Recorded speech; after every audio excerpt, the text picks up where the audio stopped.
Is now the time to buy, sell, or hold baseball players who are in the playoffs? I've built a custom index to track that data in the coming weeks, and I have the historical data to show you the answer. Let's data dive.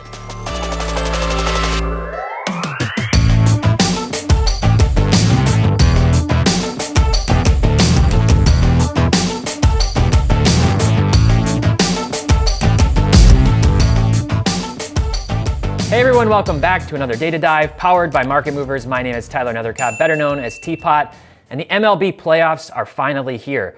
The long and grueling 162-game season boiling down to a handful of games to decide who gets crowned the world champions. We've talked about this in the past. When heading into the playoffs, is it better to buy, sell, or hold your cards, those players who are heading into the playoffs? I built a custom index of some of the key players in the playoffs for baseball this year so that we can watch that value over the coming weeks collectively at a macro level. And as always, I'll be using the brand new Market Movers X to walk you through that data. Market Movers now has over 1 million cards and thousands of sealed wax products being tracked. With plans starting as low as $9.99 per month, what are you waiting for? Visit marketmoversapp.com and use promo code DIVE to try it out for 7 days for free. And now, let's get into it. Okay, so the first thing I'm going to show you today is that custom index. And what I've done is I've added in 2 of the key players from every baseball team that made the playoffs this year, including the teams that were already bounced. I wanted to do this reasonably and track the data from the beginning of the playoffs all the way through the end and beyond. So I took 2 players from every team to keep it consistent. Certain teams, frankly, have more viable players worth tracking than other teams. Like, for example, the Dodgers. Definitely more than 2 guys that I'd want to track. But I went with Mookie Betts and Freddie Freeman. I left Kershaw out. You could get into the debate about that. But I'm going to show you those really quickly here, and I'll scroll down. And this is one of the really cool features of Market Pulse in the new Market Movers X, is this very visual gallery. What I tried to do was take cards of similar price, selling frequency, pop counts, so it's not always the same parallel or anything. Some of them are base chrome. I think most of them or all of them are PSA 10. But I had to do an X-fractor, a refractor, other things depending on the player because I wanted relatively equal weighting. Now, some of these cards are actually more expensive, but that's because they're some of the most premier players in the league right now. So that's how I did this. So here's all those players, just kind of scrolling down. And what we can do is look at this, especially compared to the SCI 500, which, if you remember, is 500 of the most iconic, most important sports cards spanning all eras, going all the way back to the turn of the 20th century. So I'm comparing that data here to the MLB index, and I'm looking back 6 months, essentially since the baseball season started. I think that was like April 6th, April 7th, something like that. I just went back 180 days from today to see how are these 2 things comparing. And if I'm just looking at this index of players who are now in the playoffs, and these are, again, the key players, this baseball index is doing far, far worse than the SCI 500. We're talking about 20% worse. You got minus 13% over the last 6 months for the SCI 500, minus 33% for this mix of players who, frankly, have been some of the best of this season, if not the best. The MVPs, we've got Goldschmidt, we've got Arenado, we've got Judge, we've got all the guys, Machado, we've got all of them here in this index. And in spite of their performance, outside of Aaron Judge, many of these guys have come down in value during the season. That's probably a whole separate conversation and one that we've unpacked a little bit in the past. But do you think we're ever going to get back to the point where the guys who aren't the front runner, breaking record MVP guys can actually see their prices increase during a particular sports season? I'm not really sure. Now let's take a look and go just to the last 30 days.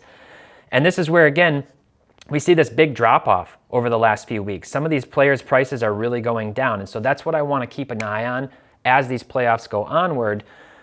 Depending on who gets through the next round and gets through and which players shine in particular, especially these sluggers. This is almost all batters, by the way. I think I did have to include one pitcher in here. Let's scroll down and take a look. Yeah, I've got Shane Bieber because in my mind, after Jose Ramirez, he was the second best option on the Guardians. And so let's kind of think about that. I want to revisit this as the playoffs go on periodically, maybe just at the beginning of other Data Dive episodes, just to sort of check in on this. Now, you might remember I did something similar earlier this year during the NHL playoffs. I put together a pretty comprehensive index of the key NHL players, and that's what I'm looking at right here. So this date range is basically from the last game of the Stanley Cup Finals all the way up until now when we're recording this video. And I can see that that playoff index also did significantly worse than the SCI 500 in this time frame. And I've got basically the SCI 500 down just 3% since those playoffs ended. So that was the end of June versus early April when we were looking at the other one. Down just 3% collectively in that time frame. This playoff index comprised of several different players down 17%. So what about if we go and we look at a different time frame? So this is actually the last 365 days. If you follow our weekly top 5 cards going up over on the Sports Card Investor channel, you know that we always show this market pulse data at the beginning. We talk about the SCI 500, and then we talk about which indexes specifically that we made are going up the most and down the most. And many weeks, it was hockey that continued to go up, or in the very least, at least stay flat, whereas the SCI 500 was progressively going down and down and down. Over the last 365 days, these hockey players have fared better. Still down 11.5%, but compare that to down 21% for the SCI 500 in the same time frame. So very interesting. This is all about timing, right? You see those run-ups and you see increases, especially in a time frame when the SCI 500 is performing negatively. That could be a sign that you're at least getting close to reaching a point where some of that is going to equalize, right? And I think a lot of that has to do with the seasonality of these sports, when they start, when they end, when they ramp up, depending on the players. But there was a little bit of a different phenomenon here with hockey, where several of the players saw run up before the Stanley Cup, before the playoffs themselves, and heading into those Stanley Cup finals. And since then, they've been coming all the way back down. As an aside, it makes you kind of wonder with hockey in preseason, getting ready to tee off or to face off, you got to wonder, is there a buying opportunity for some of these hockey guys? I'll let you be the judge of that, especially if you are a hockey prospector, and go out and use that data to check that out for yourself. Now, in addition to Market Pulse, how else can we be looking at this? And I talked about this a little bit last week in the reasons to use market movers, but you can go back on this data and pick specific players and see how did they perform. Look up custom date ranges and see that. So I'm going to jump over here.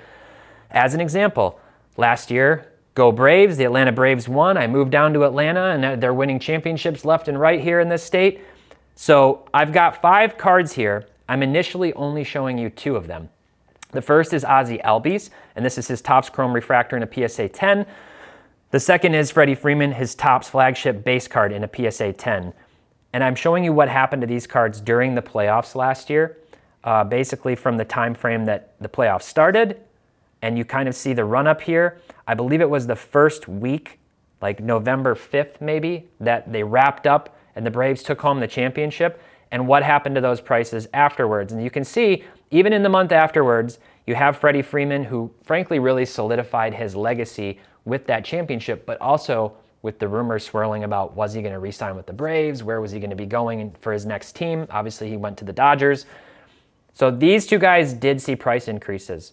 But let's toggle on a few other cards here. Let's look at Max Fried, who, by the way, unfortunately, not so good in his first outing against the Phillies this year, unfortunately.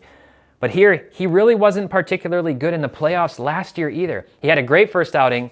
His second and third games, I think it was those 2, he actually got really roughed up. The fourth one maybe wasn't so great, and then he did pitch a really good game in the World Series last year.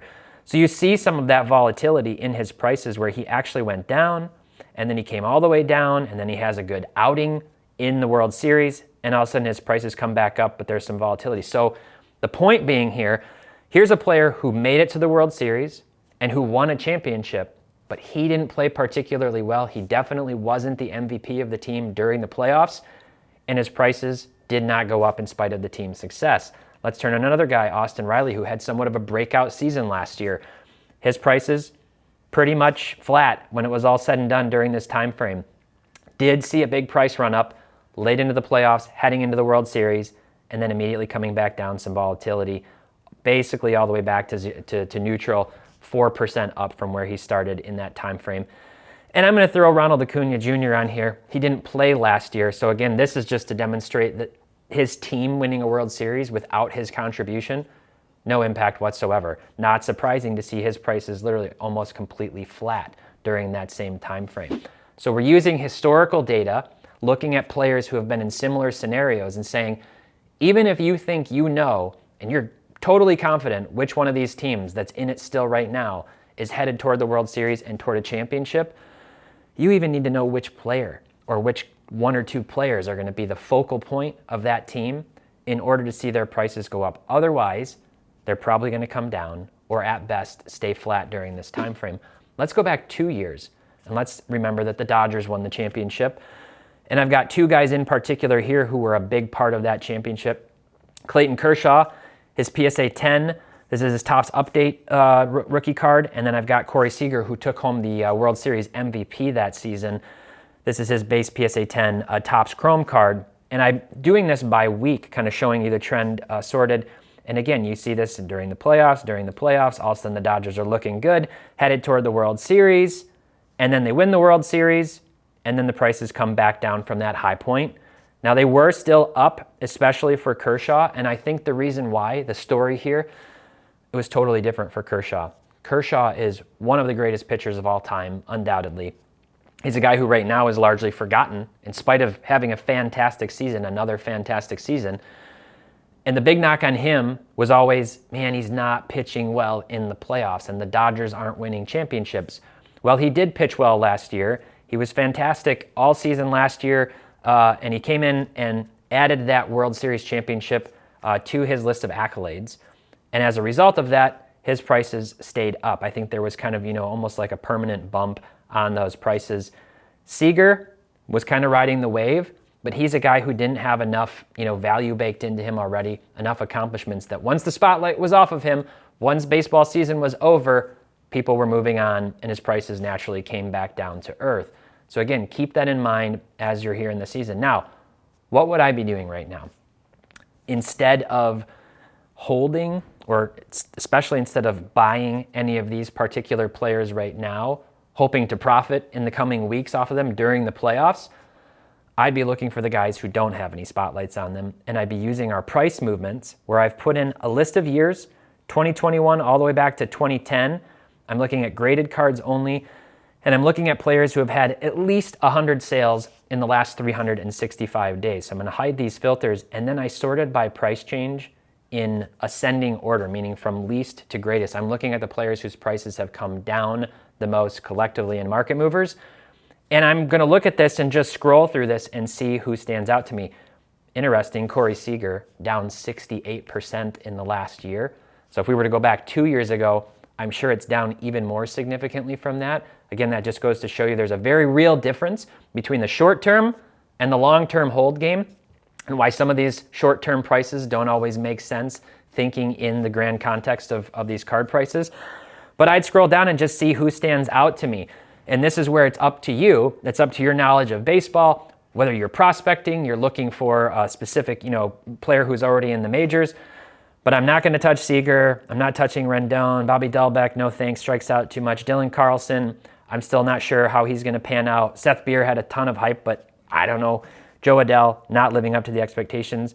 Luis Robert, that's a coin flip, right? This guy seems like he has a ton of potential. He can't stay healthy. The White Sox disappointed this year. There was obviously so much hype behind him when he first came into the league.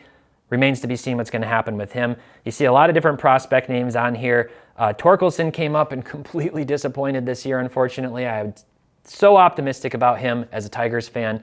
That one really stings. And I'm just going to keep scrolling down this list. Look at this guy. Remember Wander Mania? Top Series 1, print runs galore, pack odds like higher than they've ever been to even hit a gold, number to 2022. Everybody wanted the Wander cards. He's injured. He disappoints. The Rays are already out of it. That one probably stings for anybody who got in on Wander. If you're still high on him long-term, which the Rays were since they gave him that huge long-term contract, he could be a guy that you're looking at and digging into some of his cards. Keep scrolling down. We talked about Jared Kelnick last week on the top 5. There was that little spurt where he came up and hit 3 home runs, and then he went back to striking out a whole bunch. He's still in the playoffs. You never know what he could do now. And then here's an interesting one, Fernando Tatis Jr. Obviously, there's a huge debate about his long-term legacy. What are people going to think of him long-term, even if he goes on to be fantastic and average 7 WAR per season like he's been on track to do? I do think that when he comes back to play, his prices will probably see a run up, an uptick leading up to that around the hype. If you want to make that play, something to potentially look into. And you can just keep scrolling down. I mean, there, frankly, unfortunately, plenty of guys whose prices have gone down in the last year significantly when we're talking about baseball. And I just keep scrolling down. Eloy Jimenez was a guy who was super popular. Riley Green's the other one for the Tigers. Obviously, a highly touted prospect. Blaze Jordan, people really, really like him. And just scrolling down, Vladdy, down 50% in the last year. From the MVP, awesome season. Obviously, you had Shohei, but MVP caliber season. And now just crashing down into, I don't know, not mediocrity, but definitely not what he did last year. And the Jays disappointing. Acuna still in the playoffs right now. Bichette, a guy who heated up. So that's the point. Not to belabor the point, but there's plenty of options if you are a baseball collector, if you're a fan of baseball, and if that's how you like to speculate or even invest for the long term. I'd be shifting my attention over to the guys who don't have the present spotlight on them and aren't likely to necessarily see a run-up, and instead be watching the other ones over the next month or two who could be falling off much sooner than some of these other guys. So that's pretty much the strategy. It's not a new strategy, but I always like looking at the data to reiterate. We're looking for patterns since we've seen a lot of volatility due to confounding factors in the last few years with COVID and other things. There's one thing that's holding true, and that is when you head into the playoffs, it's generally a good time to start to sell or leading up to that. So who do you think is going to take home the World Series title this year? Are you holding any of their cards, banking on that happening? And have you moved on to scouting anyone else right now who doesn't have the spotlight on them? Let me know down in the comments below. Once again, if you'd like to support us and give Market Movers a try, visit marketmoversapp.com. Use promo code DIVE for your first 7 days free. And be sure to give this video a thumbs up if you liked it. Hit the little bell icon.